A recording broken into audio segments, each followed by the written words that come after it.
This is Bizworld and I'm Muhammed Ahmad Hamdan. The government expects its tax revenue collection to return to pre-pandemic levels by meeting or surpassing the target of 139 billion ringgit this year.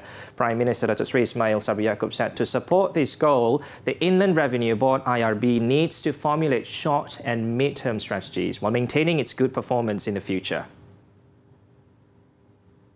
Dengan sinar pemulihan yang lebih jelas tahun ini, kerajaan menjangkakan kutipan hasil akan kembali kepada paras sebelum pandemik COVID-19. Saya percaya dan yakin bahawa keluarga hasil akan berjaya mengulangi pencapaian tahun 2021 dan akan memenuhi atau melebihi sasaran kutipan cukai yang berjumlah 139 bilion ringgit bagi tahun ini. The Prime Minister's speech at the IRB's 26th Revenue Day celebration was read out by Finance Minister Datuk Seri Tengku Zafrul Abdul Aziz. Tax revenue collection jumped 17% to more than 140 billion ringgit last year, while the country's GDP grew by 3.1 compared with a 5.6 contraction in 2020. He also noted that the government would implement the Tax Identification Number TIN and Tax Compliance Certificate TCC to increase the efficiency and transparency in the country's tax collection. Meanwhile, Datuk Seri Ismail Sabri also expressed confidence that the government's GDP forecast for 2022 of between 5.5 and 6.5% would be achieved in line with the projections by the International Monetary Fund at 5.7% and World Bank at 5.8%.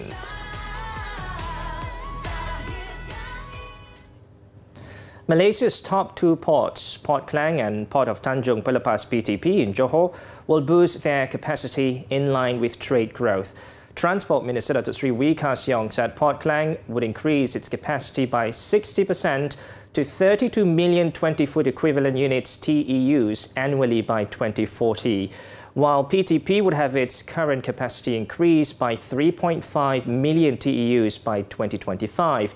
This was to support the growth recorded by the Malaysian ports, which had registered an average trade growth of 3% in compounded cargo throughput over the last decade.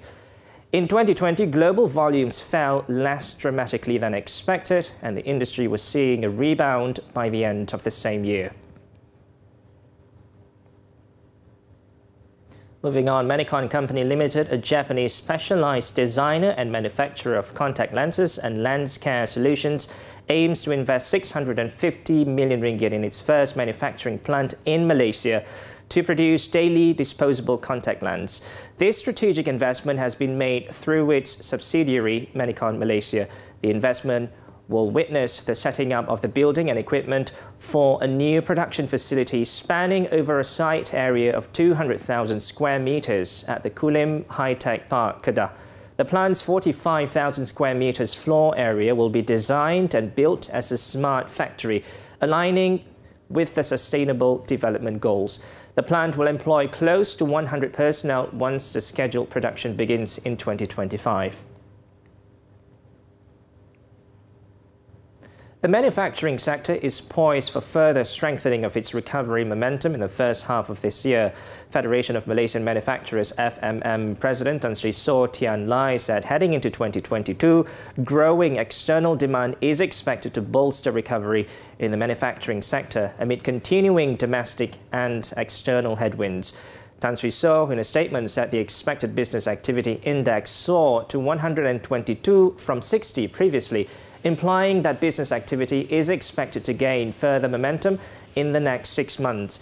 Meanwhile, the 20th edition of the FMM Malaysian Institute of Economic Research Business Conditions Survey revealed that manufacturing sector ended year 2021 on a positive note, as economic activities resumed with the easing of containment measures and recovery of global demand for manufactured goods. And that's all the time we have for Bizworld. I'm Muhammed Ahmad Hamdan. Thank you for watching and stay safe.